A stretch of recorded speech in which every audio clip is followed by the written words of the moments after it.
Hello, everybody. How's it going? Thank you for joining us all again for another one of our live sessions. This one is all about microbrewing conservation. We're here partnered up with Cisco Brewers, one of our longtime partners. Chris showing you the classic Shark Tracker lager. Who sale of those helps fund all of our work. Super excited to have everybody tuning in again today. We have an awesome bunch of guests here. Many of you know Chris. All of you know Chris, our founding chairman, expedition leader. Chris, how's it going? You're on mute. Well, we'll let Chris. Hey, everybody. Just want to give a shout out. I got people in Orlando, Boston, Ontario, Brooklyn, Bermuda. Yo, Bermuda, Unomaki's hanging out with you. Jax Beach, future home of OSearch at Jacksonville University in Mayport. Super exciting to have you guys join. Thrilled to be on with great business partners and our chief scientist, Huter. He's the man. Yeah, also joining us, Dr. Bob Huter. Who's our Chief Science Advisor, Mote Marine Laboratories, from Mote Marine Laboratory. We also have Jay Harmon, who is basically the founder of Cisco Brewers, and Pete, who is basically, I don't know, how would you describe yourself, Pete? You work at the Portsmouth location right now, but you're kind of just all things. I represent the people, right? The bartenders and the people that drink our beer. I'm here as a consumer. Yeah, so many of you may not have known this, but yes, brewing beer or selling beer can actually help protect our oceans, help conserve sharks, and so that's where we are going today. And like I said, here's our cast. But with that, like I said, Cisco Brewers is one of our longtime partners. Jay or Chris, I'm going to let you guys fight over this one. Who wants to give us their best recollection of how this partnership started? Jay, tell the story about how we got connected the first time and who brought us together. And then we'll talk a little story about our first trip out on the water together. All right. So our partnership, this partnership with OSearch has been, it's probably the greatest thing that we've ever done at Cisco Brewers, at least one of my favorites. In the 25 years that we've been brewing beer out on Nantucket, I mean, this is definitely the highlight. I think it was back in 2013, Chris, you reached out to the brewery, and you're basically getting ready for your Cape Cod expedition, and you reached out, and the only real knowledge I had of OSearch at the time, I think, was maybe some videos that I saw from shark wranglers and some of the things that you had done with shark conservancy, but I read a few articles about the global shark tracker, but I really didn't know that much about it. And we got to talking about it, and I think you had asked if you could hold a little meet and greet over at the brewery, and we brought you guys in. I remember the first day you guys got there.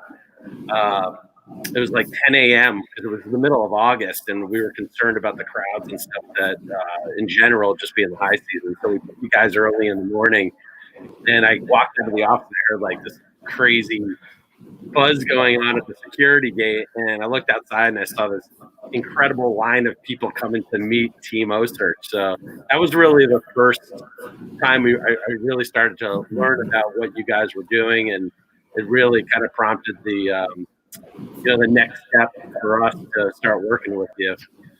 Yeah, so I mean, for all you guys that I keep popping in, we got Long Beach Island, which one of my best friends lives in the summertime, and Huntington Island. Someone was from St. Simon's Island, which is awesome. Isle of Skye, Scotland. We got the Wow, Charles, that's amazing. St. Pete, St. Simon's, there's that one. I mean, what an epic part of the world that is for anyone who hasn't been there. But for all of you all, Manadoo. Oh, that's our new favorite spot we found up there off of Scattery and Hay Island, where we tagged Unamaki, who we'll talk about a little bit later. And but the thing that's, for all of you who don't know, if you ever make your way into New Hampshire or out on Nantucket Island, Cisco Brewery has these places you can go hang out where it kind of feels like you're hanging out on a farm brewery or whatever, and there's all these amazing food trucks, and it's all open and outdoors. It's like a must visit if you go there. And when we went up there the first time, we didn't know anybody, and Jay and I got connected because everyone was talking about Cisco. So all the locals and the visitors, they might go to the beach for a few hours, and then they kind of all convene at Jay's place there, Cisco, for the afternoons and evenings, and there's live music and just like really super chill fun, like partying in a really nice backyard / farm with epic food. My big passion at OSearch, and we'll talk about this a little bit later, is that it's going to take us all, right? And the traditional method of funding that occurs out there is mostly grant driven and stuff like that. And that a lot of that money's dried up. It's all kind of given out individually. And so the scientists didn't really have enough capacity. They lost their ships. They lost their funding. And, they were talking about this big shark problem. We're down to 10% of our large sharks because of shark fin soup. We don't have the data, right? That we don't understand their lives, so we can't manage them back. And so when we began to solve this puzzle, I was like, maybe we should do it a different way. I know there's companies out there that want to make business and do good at the same time. And so I spend my time looking for these individuals who want to do more than just make business, right? And you've seen us talk to whether it's, some of these other partners. And we've had a very stable set of partners for a long time because their whole core is making business and doing good at the same time. So when we met Jay at the same time, I'm like, Jay, you got to come out, man. We'll go, check it out for a couple of days, see how it is. Because if any of you guys ever get to meet Jay, he is just, a wonderful person to be around, great energy. And so, that led to him coming out on the first trip. And Jay, maybe you should tell us a story about that first trip and what went on and what was going on deck, because I have to admit, of all the people who visited the ship multiple times, you kind of are the clear leader as the good luck charm. Well, the first trip that you invited us on was right after that meet and greet. You said, hey, bring 50 of your buddies out. And I was like, whoa, I'm like, we're doing this. We did it the night of the Pops, which was incredible. And we brought a band with us. We brought a pig to do a giant pig roast. And I think it was Brett's birthday, Captain McBride's birthday. I forget which one it was. We made a special beer label for him. It was like Brett's happy birthday beer or something. It was awesome. And the seas were a little rough getting out there, but we all made it out and we threw this incredible party. And then the band had to get back to the chicken box in time. So we had to get them back on a boat. So we sent them back, but we wound up, we had a great time. And then your next invite was, hey, why don't you join us for the expedition? And we can't bring 50, but we'll bring 10 of your good buds from the island. So, he selected some people from Cisco and some friends on the island, and we went over. I think we ended up bringing 25 cases of beer. This is prior to the Shark Tracker being released. And then our distributor came out and he brought 25 cases of beer. He was coming from Chatham, but we witnessed both Betsy and Catherine. It all went into storage, right? Because we were out there working. Yeah. Obviously, we celebrate after the tag. But I think you guys, there was a little bit of a dry spell. It was like towards the tail end of the expedition, maybe 3 weeks in, and we came out there. We again brought a pig with us, and we wanted to bring food and provisions for the crew. And we set up the pig, and by lunchtime, you guys had come in to take a break and you were heading back out, and you got a call over the camera or over the radio. And you're like, hey, we got one on. And I think you have footage of some of that day on the boat. Is that the video that's up there now? Yeah, I'm going to see it. Real quick, Pete, is that basically how you remember all this came together? Yeah, so anyone that does know Jay or doesn't, the passion Jay has, and as an ideas man, there's no one that has more crazy ideas. You're interacting on a daily basis, and 80 ideas come across, and you can always gauge which ones are more likely to happen or not. He starts talking about these shark wranglers that are coming nearby. What is this OSearch thing? And like he said, the crowd at the brewery. All of a sudden, there's guys with an arm cast because he's, wrangling sharks on a boat and got injured. There's people, packing the place.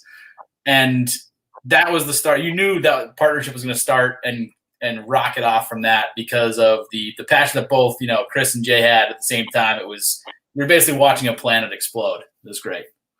And we saw, when Catherine was tagged, we were all up in the galley, and I remember saying, hey, this at that point, that was like really the time when I was like, we have to do something with these guys. This is not only the coolest thing that we'd been a part of, but to be able to produce something and do good with the proceeds. I mean, it was a home run for us, and who doesn't like, drinking beer and doing good? So, and Chris, you've been instilling that in me for a long time.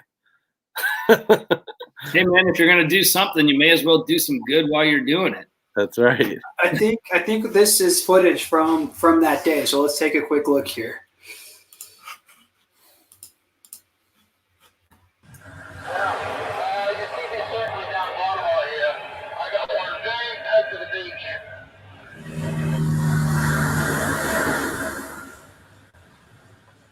How big is the shark, Norman? Is it a large shark or a small one?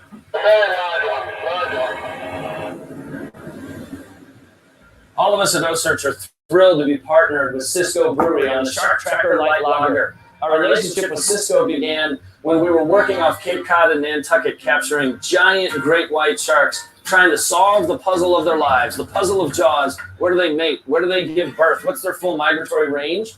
So that we can create their future.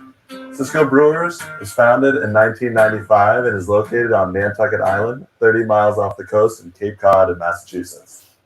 Shark Tracker is a light lager characterized by mellow additions of Bravo hops and Pilsner malt, with an ABV of 4.8. Shark Tracker is a beer that was designed for the outdoors by both Chris Fisher and Brett McBride, who wanted a beer that could be enjoyed in the heat of the summer, whether on a boat, a beach, and definitely a style that would complement a day of fishing. They became passionate about the project, joined us out on the ship, joined us at community events, and decided to help. Well, the Shark Tracker Light Lager is helping O-Search because a percentage of the profits go towards O-Search, which is really funding the science. So in essence, when you drink a Shark Tracker Light Lager, you're helping out the ocean, which I think is a great thing. He said, I have seen the others, I've discovered that Cisco is surrounded by the ocean, with its point of origin being an island. Fishing, boating, and beach days are all a part of the island lifestyle. Like Nantucket whalers before us, we search the great wide world for opportunity. But unlike those whalers, we support ocean conservation efforts. So remember, drink beer and do good. you are young, then you must be living. Take your shower and shine your shoes. You got no time to lose. You are young, then you must be living. Go now, you are forgiven.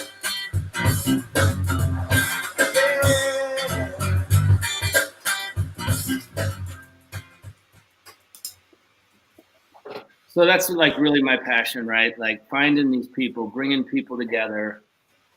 And whether it's, I think what's interesting about O-Search, we'll talk about it, but it's not only the fishermen and the scientists, it's the companies who want to make business and do good, and then totally including the public who wants to do good so that, they can buy a hat and do good, or buy a pair of glasses or a beer or a bourbon and create their own future for their own grandkids, like democratizing the space, taking the power out of the ivory tower and putting it in the hands of the people.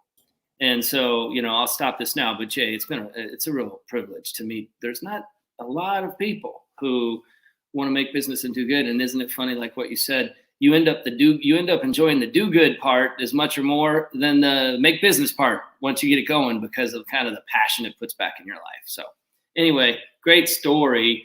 And so for all you out there, we had not caught any fish when Jay came the first time, and we'd been working for a couple of weeks. We only had a couple of days left, and boom, he comes out and we get one. And then ever since that time, you've been the lucky, your shark per day on the boat, I believe you have the highest batting average of probably any guest. That's why you're our good luck charm. We did. We brought another pig with us when we went to Long Island to get the young of the year. That was another incredible trip. I think there was like 9 sharks tagged in one day. That was unbelievable. Yeah. And so we had to name one that's after Cisco, right? Tell us a little bit about, like, when people say Cisco and they're not from Nantucket, I think about the brewery more, but it's also a famous spot, right? Yeah, I mean we took the name Cisco from the local beach. It's about a mile and a half, maybe closer to a mile now. We're losing a little bit every year, so at some point the brewery might be beachfront. But Cisco Beach is really popular. It's a good surf beach on the South Shore. I can say that when we released that beer, it took us about a year to develop it, and I remember sending samples of beer to you and Brett, and you guys did like the brown paper bag test, and I was we did a blind taste test, and then you guys were like, we like number one, and I was like, all right, we're going for it. I'm like, that's a really light beer, and at the time, craft brewing was really on.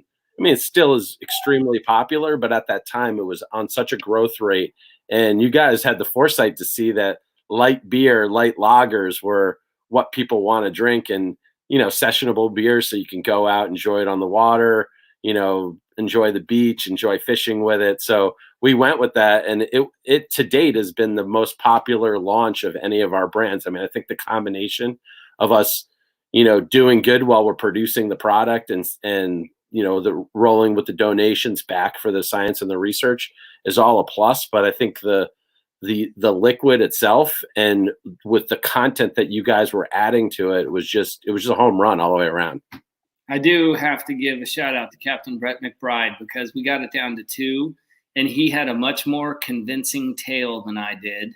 And so we actually went with the one that Captain Brett McBride chose. He sold us all on it, and thank God he had the influence that he did. But it's been great. Nice.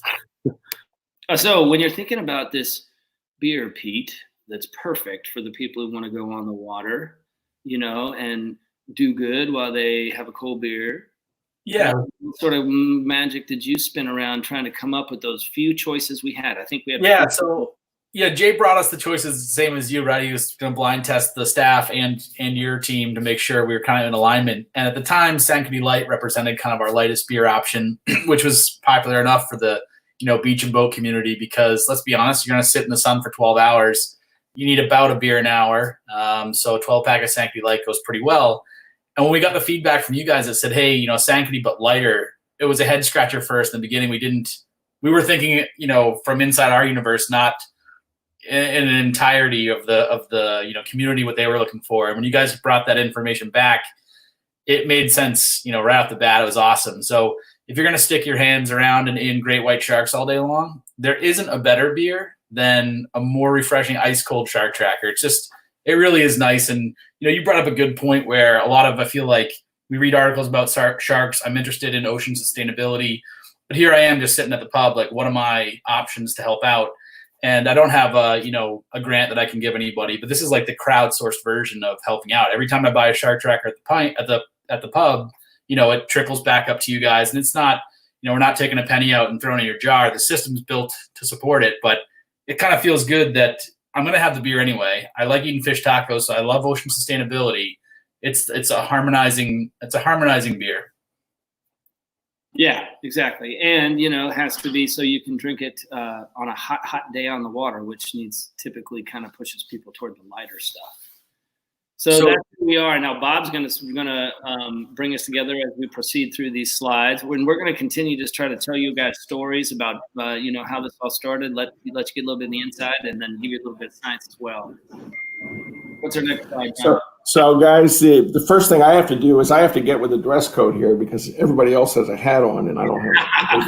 Yeah, we got this guy in a baseball. My O-Search hat, along with my Shark Tracker beer. I didn't know you had one. Yes, we got them.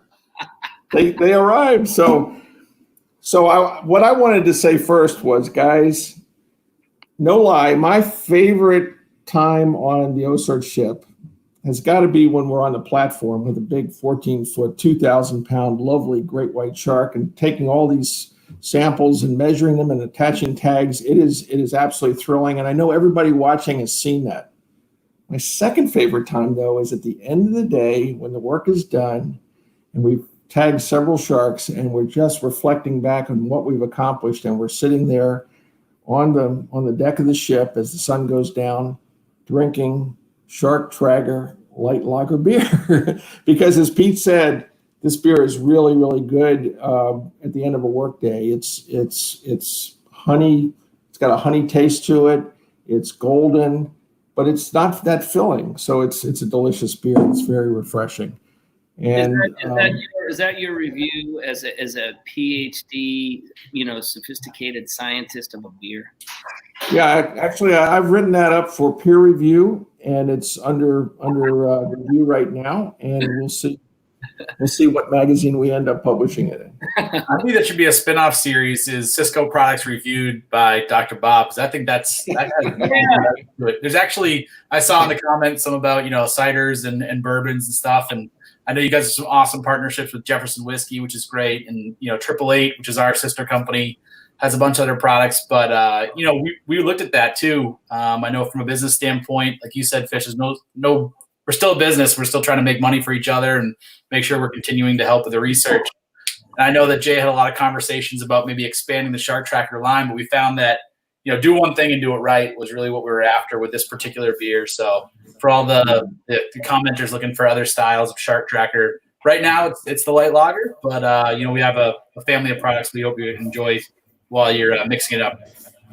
You do, and a lot of my friends like IPAs, but for me this is the beer I want at the end of the day after tagging these sharks. And through your help, and now I want to underscore the uniqueness of this collaboration that we have going between the scientists, the fishermen, conservationists, and business people such as Cisco Breweries, to come together to support this critical work for the ocean.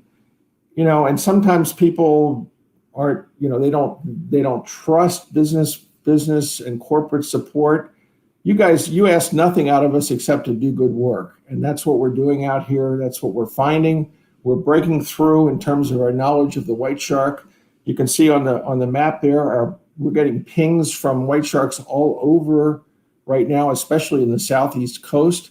This area that's just south of Cape Hatteras in North Carolina is fascinating to us. This is an area where it's a line that we call faunal break between sort of the north part of the Northwest Atlantic on the U.S. East Coast and the south part. And you see all of our white sharks kind of pinging in that south region. The overall region that we now call NASFA, the Northwest Atlantic Shared Foraging Area, where these sharks are feeding in the wintertime and the early spring. And pretty soon you're going to watch them and you're going to see them heading on their way north back to their northern feeding grounds, like Nantucket Island, like Cape Cod, like Nova Scotia. So we also have a couple of other sharks that are out offshore. Unamaki is a wonderful one. I feel like this is a really unique opportunity, and I'm checking out some of these questions, and we'll do a question and answer session here at the end. But before we go on to Unamaki, I think this is a really cool thing because this is the first time. So for all you all out there, Bob and I talk sometimes every day, more than once a day, but definitely several times a week. And we're always talking about where the sharks are going, what they might be doing. We're trying to fill in the last few pieces of this puzzle. And what's really interesting now is there's so many sharks pinging in right now that we're able to see things in real time we couldn't before. We would have had to aggregate data over many years, but there's so many sharks. They're showing us stuff. So this is interesting. Look, you got a bunch of white sharks piled up just south of Cape Hatteras. And you've taught me a lot about this region and significant features of this region that I think, real briefly, people might find very interesting. Yeah, so that area, of course, in the wintertime gets to be a little bit cool, but it's very productive. There are upwellings that occur and eddies that spin off the Gulf Stream, which is out in that sort of that drop-off area where the continental slope is, that bring in nutrients and feed productivity, a lot of things for the animals to feed. Now, our white sharks, they're not feeding on seals down there. Seals don't live in the Carolinas. They live up in Massachusetts. But in the wintertime, they're loading up on fish that live there, perhaps squid, even smaller sharks, and occasionally a large whale that usually has died and has drifted into the Gulf Stream.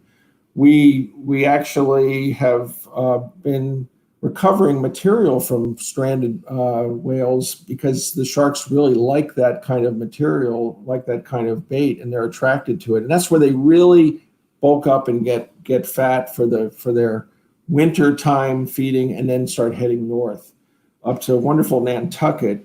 You know, Nantucket, of course, is a different story because we have seals, Right. and we have stripers, we have all kinds of other bait up there, other food, and perhaps we have some reproductive activities going on with the sharks. So, but this is a faunal break, right? Cape Hatteras is a faunal break, right?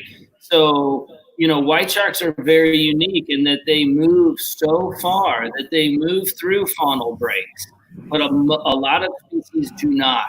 Right, so there's a certain group of species that will live from that Cape Hatteras area north in their migration, a certain group of species in the south in the migration. That's what I was trying to get you into, this concept of the faunal break, because it makes so much sense. But no, like regular people don't talk like that, they don't think like that, but it's cool. Yeah, so if you look at a map of the U.S. East Coast, of course, North Carolina juts out, and you have stocks of animals that kind of stay on the northern side of that, and then other groups that stay on the southern south side of that. And these are all kinds of fishes and other animals.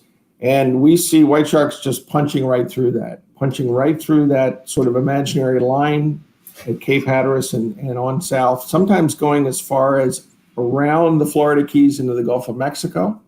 We've had a couple this year have done that, and then begin the travel back. So these are animals that travel thousands of miles in a year, really over a couple of seasons. And it's been very difficult to understand the sort of the puzzle that is the life history of their lives until now, until with the help of Cisco, we've been able to get tags out on almost 60 animals and start putting this picture together like a jigsaw puzzle, start arranging the puzzle and figuring out the patterns and understanding where these animals are going and where they need to be protected. So soon, everyone's going to see out there. I'm getting some great questions here. We got people from Mexico, Savannah. We got people from all over the place. Long Island, yes, you can get shark cracker there. More people from Nova Scotia. But before long, while we're showing people this slide of where the sharks are now, especially these sharks that are not mature females, you're going to begin, someone's asking what's going to be the trend. In the next several weeks, you're going to see those sharks pushing north of North Carolina, and they're going to start to move their way up to the north. And we have a few early sharks that have already rounded the corner, and they're off Virginia, but they're headed up, to the northeastern United States and Atlantic Canada, arriving up there as early as, mid-June. And then they'll be there through the fall. So they're all piled up on that faunal break at Cape Hatteras, and they're getting ready to move north. For the person who asked what trends do we expect to see as the summer comes. Now we have one shark that's doing something really unique we're going to share with people. This big mature female we tagged last fall named Unamaki.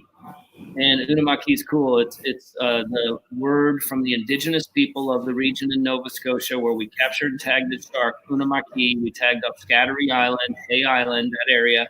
And in the native language there, it means land of the fog, and there is a lot of fog there. Bob, why don't you give us a minute or two on what's interesting? I got to say one thing, though. When we were talking smack about Unamaki's track, and she was approaching toward Bermuda, I said she's going to approach Bermuda and she's going to pivot. She's using it like a sign, like a marker to turn and navigate off of. And look at what she did. She hit Bermuda and hung a right, straight south. Talk about Bermudan white sharks. This is new stuff. It's amazing. And we've seen this with some other sharks like tiger sharks, but see this with our big whites, especially the big adult females. We've formed a hypothesis that these sharks are pregnant. Unamaki is pregnant, and they head offshore to get away from the sort of the herd, get away from the main aggregation of white sharks and not be bothered by the males while they're gestating their young. So she headed out to Bermuda. Bermuda, if you've ever been there, is an absolutely lovely place. The people that are watching from Bermuda, my hat's off to you. It's one of my favorite places in the entire world. It's also a very productive place for an oceanic animal to feed on those seamounts out there. So she came out and she did a hard right. She's kind of doing a do-si-do around Bermuda. Now she's on her way south. Now the question is, where will she go next? Will she go down close to the Caribbean, or is she going to turn right around and come back to the East Coast? This is the way science works. We're looking at this with you in real time. We're collecting data in real time. We're not prejudging the result. We have our hypotheses, but we're testing them with the tracks that are coming in from these magnificent animals. Well, I can't help but notice. Oh, sorry. No, I just can't help but notice, you're telling me that sharks have to go south for the winter, north for the summer, and they stop in Bermuda once in a while. I'm seeing a lot of parallels between sharks and humans, but I didn't think, so. That's so true. I gotta tell you that sharks have taken me to the best places on the planet. When I follow sharks, for example, when we tagged bull sharks with O-Search back in 2011, when Chris first brought his ship down to Florida during Deepwater Horizon, the oil spill, and we tagged bull sharks there. And the bull sharks we tagged were in Boca Grande, Florida, which is, if you know Boca Grande, it's an absolutely genteel, wonderful place. And one of our bull sharks went from Boca Grande, Florida in the spring to the Turks and Caicos in the wintertime. So between the Turks and Caicos and Boca Grande, that shark had it made. And our sharks, our white sharks, are going to these lovely places like Nantucket, like Cape Cod in Nova Scotia. And it's bringing us up there and allowing us to form these great relationships with the people up there, especially the people of Nantucket, who've been so outgoing and so kind and generous and interested in what we're doing. And I want to mention that the work that we're doing informs not just the world of shark biologists, but we're really collecting data to help the people of Nantucket figure out what the sharks are doing, and maybe even make decisions about their beach-going activities. We're working with a group called Community Data Platforms to create a dashboard so that you'll be able, in Nantucket, you'll be able to see when our tagged white sharks are approaching the beaches, and maybe which beaches to avoid because of that. So we're responding to the need for information with more and more white sharks in Massachusetts waters. It's still extremely low risk to be bitten by a white shark, but the kind of tagging that we're doing, this sort of real-time satellite tagging, is the only way to really know where these animals are at any one time. Well, and I think one of the other things that's great, and we'll jump back into what's going on with sharks, is that, we're taking the bacteria off the teeth of the animals and the mouths of the animals so that we know what sort of antibiotics all the local hospitals and emergency services people need to have, because we don't know what the biggest problem is with sharks is infection, right? And so when we can get that bacteria and test it against current antibiotics and say, hey, if you get shark bit in this area, this is the antibiotic to use, you can save lives and save limbs. Interesting that going back to my key, Mary Lee, our most famous shark, is the first shark who showed us Bermuda. And I remember when we went there, we checked in some of the books around sharks, and they said there was no white sharks in Bermuda. And it's always fun when they have to get their Sharpie out and, erase the old public stuff. Jay, I think we should use O-Search's data. Wherever the sharks go, we should open a Cisco brew pub. So I'm throwing my hat up early to open Cisco Bermuda if we need to do it. They could just do it on the boat. All right, I like it. Yeah, the Cisco portion of the boat. Yeah. Hey, so Pete's asking Jay that, and I've been texting Chris, can we please take the ship to Bermuda? Because I love it so much there, and we need to get out there and see if we can find those animals. But yeah, it's a beautiful place, and it's an important part of the ocean. Actually, there's if you look at animals like sea turtles, for example, over evolutionary time, sea turtles have gone out to these islands in the middle of the ocean, like Bermuda, and back millions of years ago, those islands were a lot closer, but as the seafloor has spread, they make longer and longer and longer and longer trips out. So maybe back in the day when white sharks were a young species, they just went out 100 miles offshore and then came back. But now they're doing that whole transit out that's, 800 miles or so out to the island of Bermuda. And farther. I mean, we've had sharks like Lydia going all the way up to past Newfoundland, almost approaching Iceland, going out to the Mid-Atlantic ridge and coming back. So all of this is new. We didn't know any of this stuff 10 years ago until we started our work. And the only reason that our work has been able to move forward is because of the support of our corporate sponsors. And that's not a commercial. That's a statement of fact. I'm a scientist, and it's hard for us to get funding for our work. Yeah, so the whole team was bringing everybody together, right? And it was about bringing all people, everybody who are watching right now, they are research. And look, if we're going to make the world something we're proud of delivering to our grandkids, there's not going to be one institution. It's going to take everybody. It's going to take turning off the water when you brush your teeth. It's going to take, spending your hard-earned money when you need to go buy something that you need to buy anyway. Buy it from the company that's a giver, not the company that's a taker. And that's how we will all harness this collective scale to actually move the needle. And so that's what we've tried to do. I mean, the obvious thing people get is bringing the fishermen and the scientists together, but nobody ever talks about the enterprise. Nobody ever talks about how do you pay for the boat so that the fishermen and the scientists can come together? And how can you build big scale and give it to all the scientists rather than each individual scientist trying to build their scale, which then doesn't give them enough scale to solve some of these more difficult problems that require more capacity, like a ship, instead of just being able to do something in an 18-foot whaler with an intern, right? So I love it when we talk about the enterprise. I'm not so sure how much people are interested in that, but I think now with the limited amount of time we have, we should do a little rapid fire. Hopefully you guys have been looking through the comments and you've picked out a couple of questions that you want to answer. And Jay and Pete, you guys got some of your Bostonians on here. We got Toronto, we got Brooklyn. Yo, Bob, what's up? Hey, Jamie's out in Bermuda. She's hanging with Una Maki. Chris, I'm seeing a lot of questions about where Shark Tracker is distributed, so they can support it. So I mean, I can just say that our primary area where we're distributing the majority of it is in New England, but we do go as far down as DC.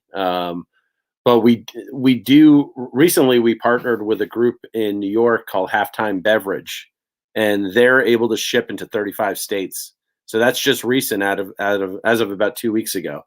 So, which is awesome because, we have high hopes for the brand to get everywhere and, hitting pockets as we go. But I think that Halftime will be able to service 35 of those states, which is great. Yeah, because then we have more scale, right? And then we can fund more research. While people are enjoying a good cold beer.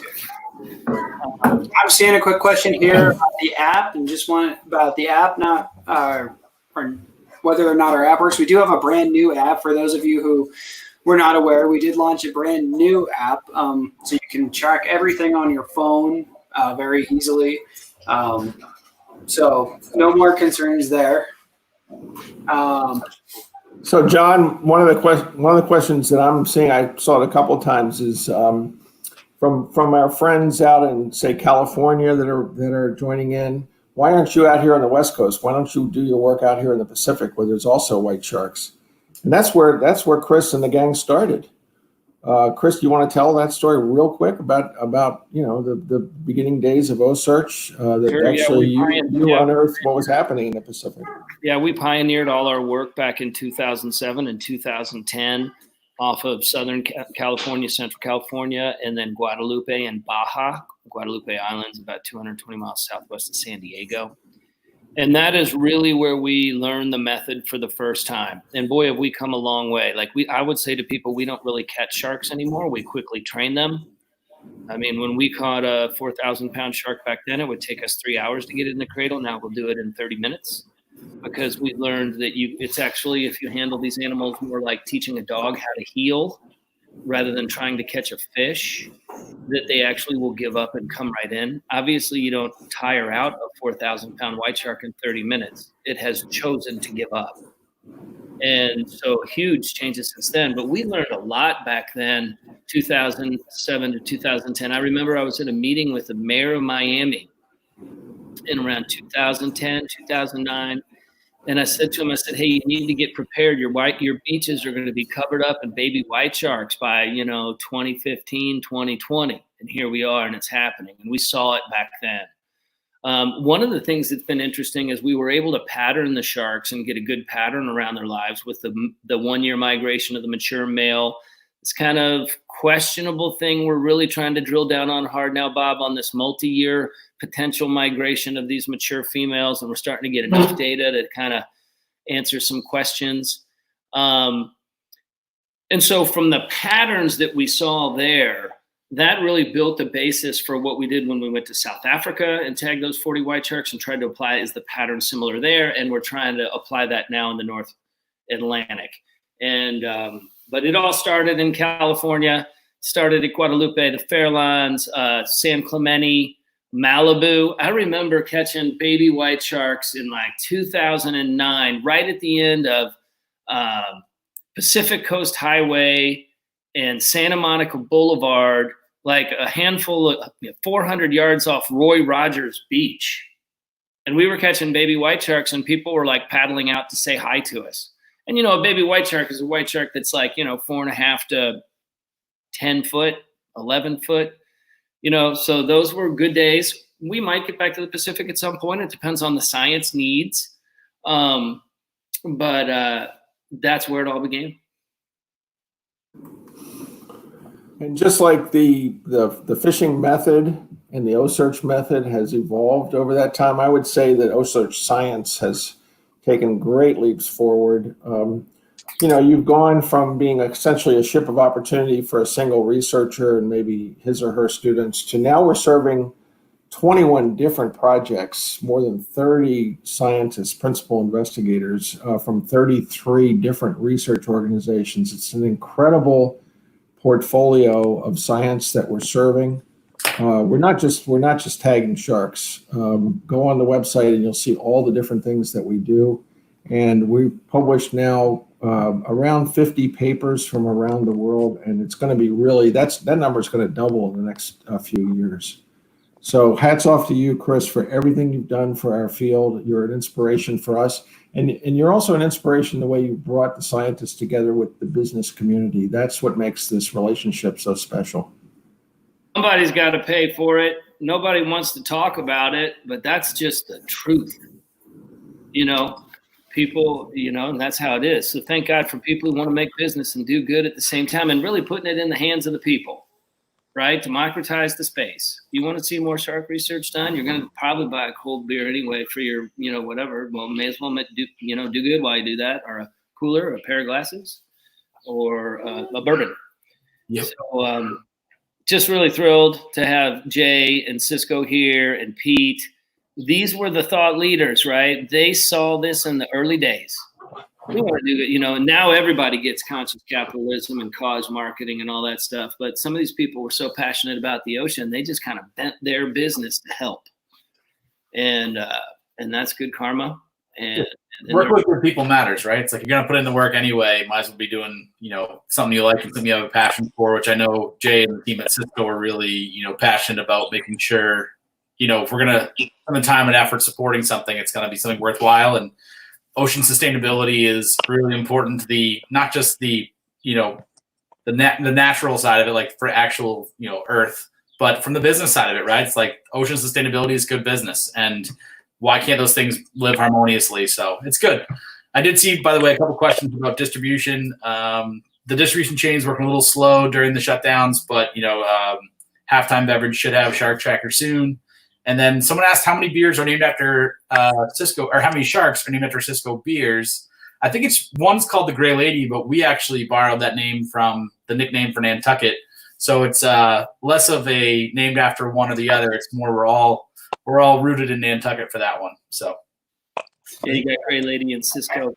As we start wrapping up and taking some last questions here, I have a question. We were talking before this, Pete, and you did some quick math having to do with some beer cans and how many beers you might have to drink to line one up the length of like a White Shark Luna. Yeah, so I had asked Dr. Bob about how many beers it would take for a mature, how many beer cans do you need to line up for a mature female great white? We came up with 35 cans, 35 Shark Tracker cans. Yeah, I think it was 35 cans, and I also said that our crew was up to the task of emptying and laying down those cans. After hours only, Roberto. After hours, after the fishing is done. That's a cardinal rule on the ship with the science team is we don't pop open our first can until the guys have pulled the gear. But that's when the wonderful time begins when we talk about the results of the day. We relax with a good Shark Tracker light lager, and we think about the future getting better for our kids. I'll drink to that. Me too. So here's to you all. Thanks again, guys. Thanks to you at Cisco for everything you do for us. Yeah, Jay, Pete, the best to find people to work with. You have a common passion and are entrepreneurs, social entrepreneurs, and we're grateful. You got any last question or two there, John? You want to make sure we knock out here? Why does this one here? Why did the South African Sharks not bring in retail in South Africa in 2012? And the batteries and the tags only last 5 years. So the batteries are no longer working in those particular spot tags. Bob, your mic's still on mute. And then one last question. Is your mic? There you go. There's a weird feedback. No, I think that was the last question that I saw. I guess my last question or somebody asked are you still in touch with Todd Goggins? Lots of people. Yeah, I saw that. Who have been following O-Search for a long time. Yeah, Todd is now married and I think has twins and is in Florida. And we see that sometimes when people get to a certain age. I'm trying to actually modify how O-Search is operated so the crew doesn't have to be away from home for 11 months a year. I'm trying to modify it so that they only have to be away about 5 months a year. And that's sprinkled around a little bit so they can actually have homes and lives. It's been one of the challenges of managing, bringing up great talent, having being an amazing part of the team. And then inevitably they hit that phase of life where, they want to start a family. And oftentimes in the past, that's been where they have to kind of leave the crew. And that's such a loss of talent and skill and like a blood brother. So he goes to Bermuda, right? Following the Sharks. Pregnant families in Bermuda. He's out in Palm Beach. Yeah. When someone asks where can they get the shirt like Jay has on and everyone has on, you can go to osearch.org and you can track the Sharks there on your computer. You get the O-Search app on your phone. But in there's a shop. It says shop to give.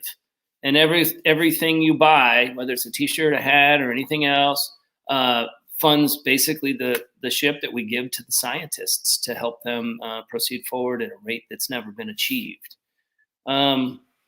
Let's see here. There's a question about whether we're planning on trying to still do expeditions in the fall. Yeah, come hell or high water, we are doing everything we can to deliver what we need to deliver for the ocean because the ocean just has no time. Look, we don't have the information we need to make sure our kids can eat fish sandwiches and swim in an abundant ocean. And that data, we don't have that data, and we're running out of time. We don't want to be slowly going down the toilet bowl. So we got to accelerate the rate of learning. And that's what O-Search is all about and the structure of it. And so we're going to make those expeditions. And, we have 2 more planned for this year if it were a normal year. And we've got one of them paid for. And we've had a couple people who've offered to help pay for the third one because obviously our revenue's way off. But I just believe in this time with what everyone's going through, we need to get out on the water and pour that into all the educational curriculums for the kids to keep all this home learning dynamic, right? We need to take people and show that, we're battling even through a situation as difficult as this to make sure the rate of learning doesn't slow because that's just not an option. So, one's paid for of the remaining 2, and there's a couple of people coming together to try to help us pay for that second one. So we have a standard pre-expedition year. And again, man, if you want to buy a cold beer and you buy a Cisco, you're helping pull off the third expedition. So, I refuse to give up because of the current situation. Our grandkids got no time for that. So this last question here is a great one to end on. Hey, Bob, there you go, Bob. This last question here is a good one to end on. There asks, Will there be opportunities for classrooms to engage with scientists on board? That's really why we're doing these. We've been bringing you these live streams as an opportunity for everybody to get a chance to interact with people like Chris, people like Dr. Bob, and then special guests, obviously, like Pete and Jay. So thank you guys very much for joining us today. We are also doing virtual classrooms on a weekly basis right now. So stay tuned to all of our social media channels for details on how you can sign up for those. And those are excellent opportunities. We bring collaborating scientists combined with our OSearch education ambassadors. So stay tuned for details on those and more live presentations like this one.